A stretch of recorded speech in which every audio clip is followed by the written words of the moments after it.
राजौरी शहर के जवाहर नगर इलाका में भारतीय जनता पार्टी की तरफ से असेंबली इलेक्शंस की कैंपेन के तहत एक पब्लिक मीटिंग का इनेकाद किया गया। इस मीटिंग की क़यादत जम्मू कश्मीर में भारतीय जनता पार्टी के प्रभारी व नेशनल जनरल सेक्रेटरी तरुण चुग ने की।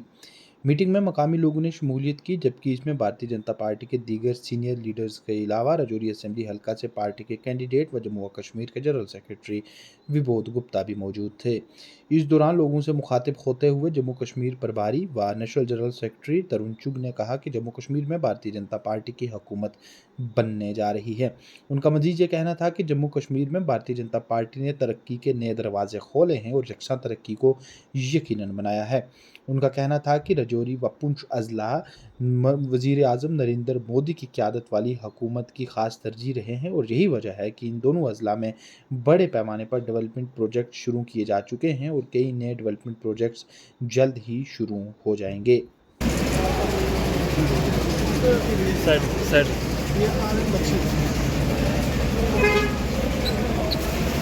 बढ़ती रहिए, बढ़ती रहिए। Bharatiya Janata party, Bharatiya Janata party. आजाद हिंदुस्तान।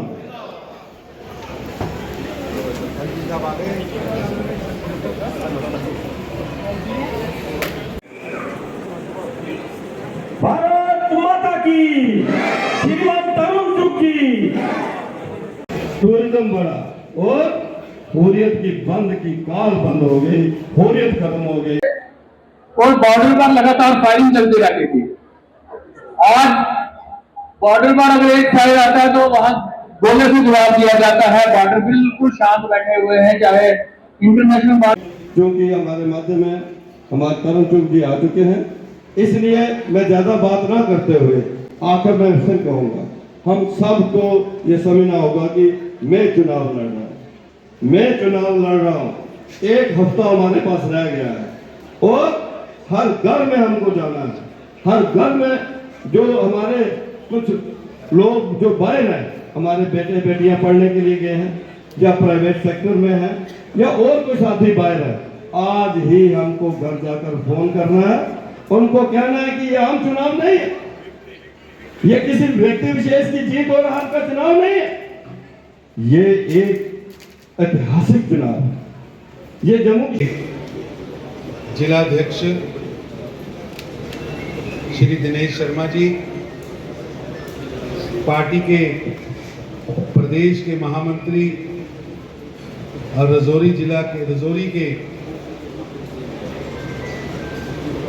उम्मीदवार और आने वाले विधायक श्री विबोध गुप्ता जी, पुष्पिंदर गुप्ता जी, राजेंद्र गुप्ता जी, हमारे सांसद हिमाचल से राजीव भार्गव साहब, विवेक गुप्ता जी, प्रकाश राणा जी, राजा रतन जी, विनय शर्मा जी।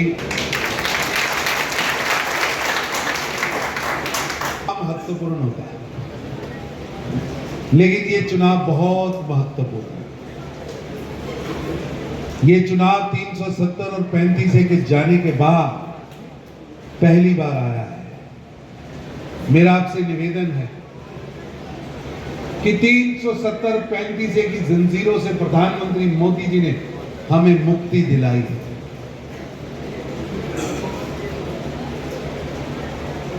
ये अब्दुल्ला, मुफ्ती, गांधी, नेहरू, ये तीन परिवार लगातार वापिस 370 और 35 से जम्मू कश्मीर पर थोपने की योजना बना रहे, षड्यंत्र रच रहे। उन्होंने अपने मैनिफेस्टो में भी छापा है कि हम सत्ता में आएंगे। उमर अब्दुल्ला साहब कहते हैं हम सत्ता में आएंगे तो 370 और 35 से वापस लाएंगे। ये वही 370 और 35 है जो बेटियों के अधिकार छीनता है। ये वही 370 और 35 है जो एससी भाईचारे के अधिकार छीनता है। ये वही 370 और 35 है जिसे शेख अब्दुल्ला ने इसलिए लाया था कि उसका कहना था कि जम्मू कश्मीर का विलय पूर्ण विलय नहीं है, विलय है और जम्मू कश्मीर की पग पग भूमि हमारी मातृभूमि है। छोड़ना है। एमसी कह रही है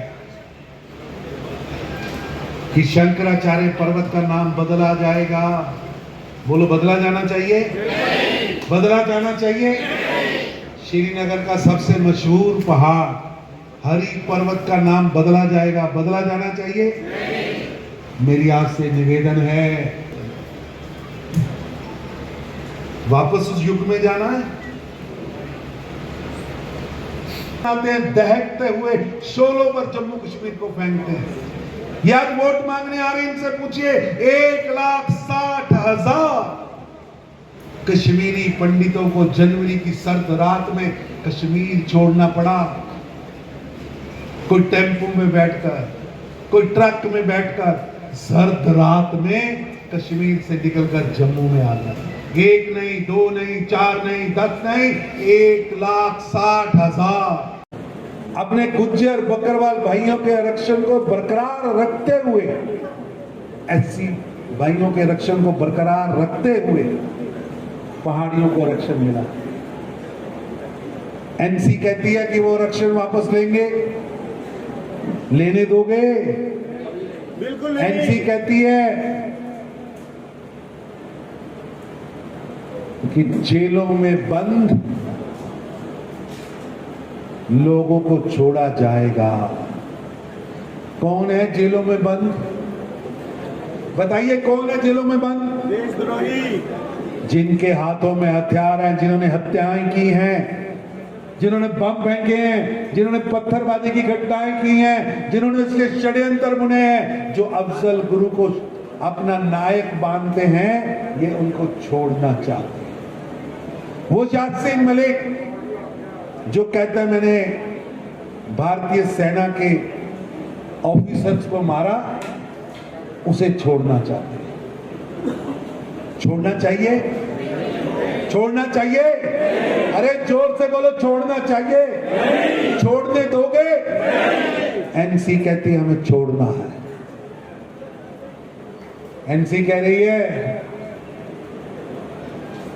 कि शंकराचार्य पर्वत का नाम बदला जाएगा। बोलो, बदला जाना चाहिए? बदला जाना चाहिए? श्रीनगर का सबसे मशहूर पहाड़ हरि पर्वत का नाम बदला जाएगा, बदला जाना चाहिए?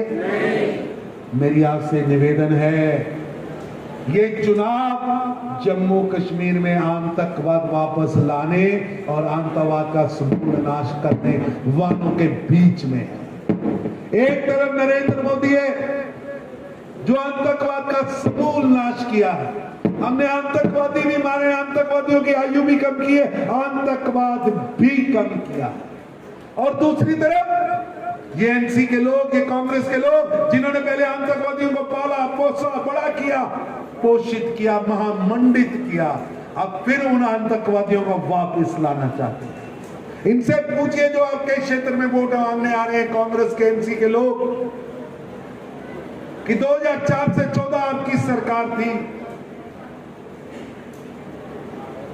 यासीन मलिक को, उस जैसे टेररिस्ट को चार्टर्ड प्लेन भेजा जाता था, अटैची भेजे जाते थे और देश के प्रधानमंत्री मनमोहन सिंह जी के साथ उसकी फोटो कराई जाती थी। हर चुनाव महत्वपूर्ण होता है, लेकिन ये चुनाव बहुत महत्वपूर्ण है। ये चुनाव 370 और 35 के जाने के बाद पहली बार आया है। मेरा आपसे निवेदन है कि 370-35 की जंजीरों से प्रधानमंत्री मोदी जी ने हमें मुक्ति दिलाई है।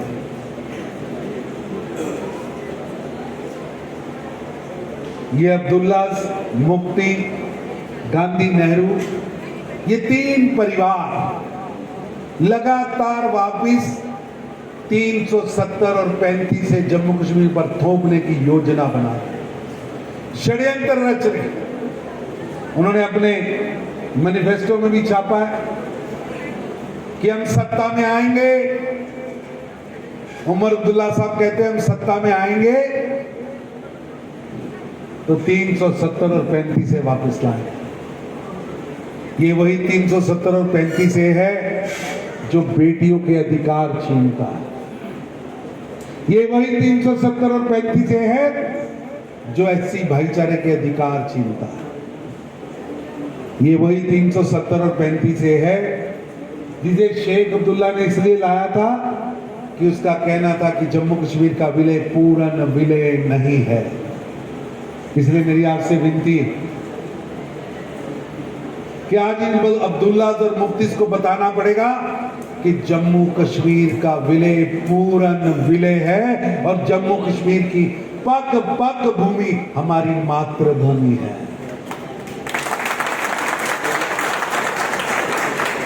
पूज्य प्रेमनाथ डोगरा जी के नेतृत्व में लंबा संघर्ष चला। मुझे याद है पार्टी के पहले राष्ट्रीय अध्यक्ष श्री श्यामा प्रसाद मुखर्जी ने जम्मू कश्मीर से 2 विधान 2 प्रधान 2 निशान परमिट सिस्टम के खिलाफ एक लंबा संघर्ष किया और शेख अब्दुल्ला की सरकार ने रहस्यमय स्थिति में उनको जम्मू कश्मीर की जेल में मार दिया। शेख साहब आप बात करते हैं जांच की, तो श्यामा प्रसाद मुखर्जी जो भाजपा के पहले राष्ट्रीय अध्यक्ष थे, उनकी शहादत की जांच क्यों नहीं हुई आज तक? क्यों नहीं हुई? क्या कारण था कि एक ऑल इंडिया पार्टी का प्रेसिडेंट जेल में मर गया और उसकी जांच नहीं हुई? श्यामा प्रसाद मुखर्जी का बलिदान कभी देश भूल नहीं सकता। और श्यामा प्रसाद मुखर्जी कहते थे ये कश्मीर नहीं, पूरे का पूरा कश्मीर हमारा है, पूरा का पूरा कश्मीर हमारा है। आपसे मैं निवेदन करने आया हूं, ये चुनाव बहुत महत्वपूर्ण है। एनसी का मैनिफेस्टो आप पढ़ेंगे तो आपको समझ आएगा कि ये नेशनल कॉन्फ्रेंस का और कांग्रेस का जो मैनिफेस्टो है जम्मू कश्मीर के अंदर, उस मैनिफेस्टो से अलगाववाद की बदबू आती है। ऐसे लगता है ये मैनिफेस्टो छपा तो कहीं श्रीनगर में है, लेकिन इस मैनिफेस्टो की जो भाषा है, मैनिफेस्टो की जो बातें हैं, वो पाकिस्तान में बैठकर तय हुई हैं। पाकिस्तान से निर्देश लेकर नेशनल कॉन्फ्रेंस और कांग्रेस ने मैनिफेस्टो बनाया। मैनिफेस्टो में कहते हैं कि पहाड़ियों का आरक्षण वापस लेंगे। मेरे को बताओ, आप पहाड़ियों का आरक्षण वापस लेने दोगे? बताओ, लेने दोगे? अरे मेरी बहनों की आवाज कम आ रही है, अब लेने दोगे? देखिए, पहाड़ियों के आरक्षण से अब आपका बेटा डॉक्टर बनेगा, इंजीनियर बनेगा, आईएएस बनेगा, एसपी बनेगा, और पहाड़ियों का आरक्षण किसी के आरक्षण को छीनकर आरक्षण नहीं लिया गया।